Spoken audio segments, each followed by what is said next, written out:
Estamos de vuelta en Cátedra Médica este lunes de catedráticos. Hoy hablamos sobre intoxicación por pesticidas y tenemos un panel muy interesante. Nos acompaña la doctora Madeline Ceballos, quien es médico internista, neumóloga también. El señor José Guzmán, quien es gerente general de Fumi Office, maneja todos estos temas de fumigación. Y Aide Crisóstomos, quien es CEO del Grupo Inmobiliario y Administración de Condominios Loan. Doctora Ceballos, usted hablaba de las manifestaciones que pueden tener los pacientes una vez se exponen a sustancias tóxicas como los pesticidas o los plaguicidas. Nos gustaría que pudiera hablarnos de qué tan común es que ocurra esto, cuál es la incidencia de este tipo de intoxicaciones, si maneja datos a nivel internacional o si tiene cifras a nivel nacional que nos pueda orientar al respecto. Bueno, según la OMS, la Organización Mundial de la Salud, se estima que de 1 a 5 millones de personas se ven afectados anualmente debido a la intoxicación por pesticidas. Y se ha establecido que al menos 200,000 muertes cada año son debidas pues, a este mismo tipo de sustancias. Considerándose también que el 75% de estos casos se producen en Latinoamérica, es decir, en América Latina, dentro de los cuales pues nuestro país no está exento de esa exposición y ese riesgo. Bien, usted hablaba de los síntomas, vuelvo y recalco esta parte. Sin embargo, son síntomas que pueden confundirse con una indigestión o con otros síntomas. Entonces aquí está el riesgo de que el paciente se descuide y no busque esa atención a tiempo y pueda terminar perdiendo la vida, como el caso que vimos recientemente. Entonces, ¿cuáles son esas medidas que debo tomar? O quizás alguna alerta que me pueda hablar de que el síntoma es por una intoxicación y no porque quizás comí algo que me cayó mal y lo puedo manejar en casa. Bueno, los síntomas, como vimos, realmente son muy diversos. Pueden ir desde un simple dolor de cabeza a confusión, mareos, náuseas, vómitos. Y en muchos casos se confunde con la intoxicación por alimentos. Ay, comí algo, me cayó mal, me siento así o me siento de esta forma. Por eso siempre es muy importante que al tener alguna sintomatología que usted entienda que no es habitual, que está fuera ya de lo común, de lo normal, busque ayuda. Vaya al médico, explique si tiene sobre todo exposición previa al uso de algún tipo de pesticidas, que usted sabe, bueno, en este día se fumigó en la casa o se fumigó el día de ayer, porque la exposición previa es muy importante.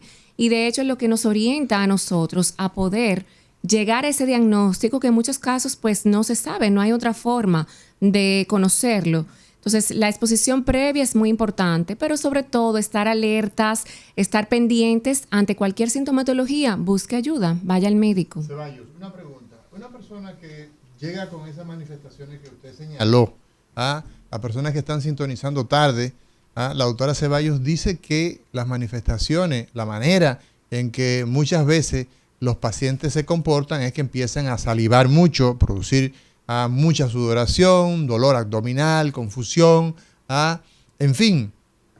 Estos pacientes también pueden tener problemas para contener los esfínteres, por lo tanto pueden en situaciones más graves, pueden defecarse, pueden orinarse encima, en fin. Y la parte de color de nuestros ojos tiene en el centro un puntito, a eso le llamamos la pupila. Eso se pone bien pequeñito. Doctora, ¿cuáles son las principales medidas que puede hacer la gente en la casa cuando sospecha que hay una intoxicación? Bueno, en la casa yo no recomiendo hacer nada. Lo que tienes que salir, claro, y dirigirse a la emergencia, ¿ok? Porque ese es un paciente que necesita de mucha hidratación y sobre todo dependiendo de qué forma se intoxicó. Si fue ingesta, hay que hacerle un lavado gástrico para sacar todos esos productos de allí, del estómago. Si fue inhalado, probablemente necesita soporte vital. ¿Cómo se hace el lavado gástrico, doctora? Para la gente que nos está escuchando. Yo me imagino inmediatamente agarrar ese estómago y meterlo en una lavadora. ¿Qué es un lavado gástrico? ¿Cómo se lleva a cabo? Bueno, se le instila solución y a través de una sonda nasogástrica se va a sacar. Lo que la gente le dice Levin, ¿no? Conectado a un colector, se va a sacar todo el contenido que está ahí en el estómago, con la finalidad de que ese pesticida no pase a las demás porciones del intestino, donde ya sabemos que es imposible sacarlo. Entonces, básicamente vamos a introducir ahí solución y posteriormente la vamos a sacar ayudados con un colector, a veces también con jeringa, con la misma solución y demás. Usted dice solución a lo que la gente Solución le dice suero. salina, sí, La un gente le dice los sueros, ¿verdad? Sí, un suero. Exacto. Entonces, con eso Se le instila el suero y luego entonces se saca todo. se saca todo, ¿verdad? Una especie como de facilitar su extracción. Sí. Entonces, la primera medida, y vemos nosotros, señor Guzmán, que esta familia, pues Se quedó en la casa primero. tuvo las manifestaciones, ¿verdad? Se quedó en la casa, como dice la doctora Ceballos, pero el esposo me parece que salió, Sí. fue a sala de Un centro de emergencia, salud. ¿verdad?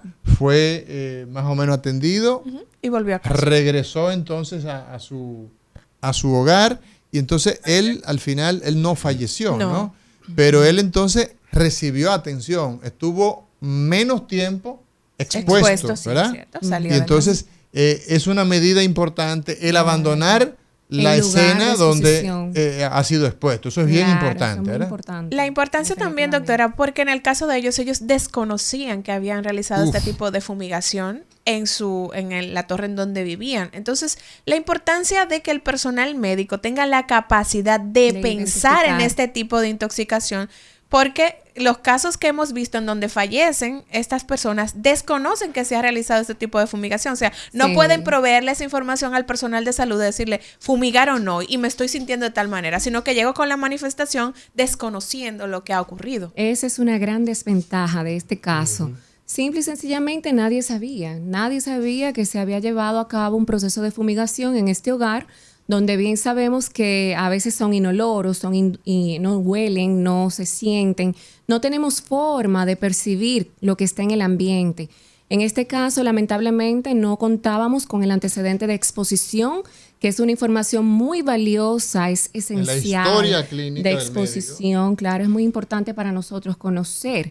Y no solamente saber que el paciente ha tenido exposición, sino también identificar qué tipo de producto. Porque en el caso, por ejemplo, del fosfuro de aluminio, uno de los principales desafíos que tenemos con este tipo de sustancias es que no tiene ningún antídoto. No hay antídoto registrado, documentado para aquellos pacientes que se intoxican, de poderlos tratar o desinhibir esa intoxicación. No podemos darle para atrás porque no hay tratamiento Entonces, para ello. las medidas que se utilizan en este caso de este paciente, no hay antídoto, pero usted nos va a explicar más adelante, doctora, qué es lo que hace el médico cuando tiene situaciones de esta naturaleza. ¿Cuáles son esas medidas? Lisania Salcedo. Aide, hablabas de la importancia de que los administradores de condominios puedan garantizarle a los residentes que cuando se vaya a realizar una fumigación, la realicen profesionales. ¿Cómo verifican ustedes que estén acreditados? ¿Hay alguna manera de confirmar que el personal que está realizando una fumigación en los condominios que ustedes administran está capacitado? ¿Hay algún lugar en donde la gente pueda confirmar esa información? Muchacha maliciosa. Bueno, primero que nada, trayectoria. Eso es algo que nosotros verificamos, que eso vale. Segundo, algo que nosotros verificamos también es que estén registrados, o sea, que realmente sea un negocio registrado, que no sean unos trabajadores independientes. Y también, aparte de eso, de que hacemos una investigación de cuáles son los productos que ellos están utilizando. Nosotros tenemos un checklist que verificamos qué contiene, qué no puede contener, y de eso se encargan los supervisores que nosotros tenemos para hacer esa verificación. Sí, hay una pregunta en ese sentido y es bastante interesante lo que está señalando. Dentro de esas, si la tienes a mano, naturalmente, dentro de esos productos que ustedes verifican que pues tienen estas compañías que ustedes pues subcontratan, ¿no? Porque ustedes administran los condominios, pero ese servicio evidentemente que lo subcontratan a otras compañías. Entendí bien, ¿no? Así es. Exacto. ¿Cuáles son esos productos que ustedes pues verifican que se pueden utilizar? En fin. Sí, ahora mismo te voy a buscar el listadito, Ok, lo voy a perfecto. Tenemos a José Guzmán para que nos vaya ayudando sobre esto. Guzmán. Sí, aquí debemos siempre de aplicar el producto con etiqueta verde o amarilla. Etiqueta Verde o amarilla, sí. O amarilla. Sí, que ¿Qué son significa? cipermetrina, deltametrina, cipermetrina, deltametrina. El órgano fosforado está marcado en algunos productos como etiqueta verde, pero nosotros no lo usamos por sencillamente ser órgano fosforado. Algunas compañías sí la utilizan, pero como ya lo tenemos en conocimiento que el órgano fosforado es exclusivo para lugares agrícolas, entonces ese producto debería de no usarse, a pesar de que llegue con etiqueta verde, por ejemplo. Entonces, lo que es, existe una escala de colores Sí. donde verde es seguro, ¿no? Sí, verde, amarillo, marrón, negro. Okay. Esos son los productos que se pueden utilizar. No, los que se pueden utilizar, lo recomendable en lugares urbanos, amarillo y verde. Ok. Verde y amarillo, ¿cuál de los dos es menos nocivo? El verde. ¿Cuál es el menos agresivo? El amarillo. El amarillo es Sí, menos agresivo. Menos agresivo. Ok, bueno, perfecto. Bueno, nosotros tenemos, señores, en el día de hoy la posibilidad de ampliar los conocimientos respecto de situaciones donde mucha gente no la compra, Lisania. No. Doctora, señor José, Aide, situaciones de estas que uno no compra, no se involucra, pero resulta ser víctima de, lamentablemente, de la informalidad.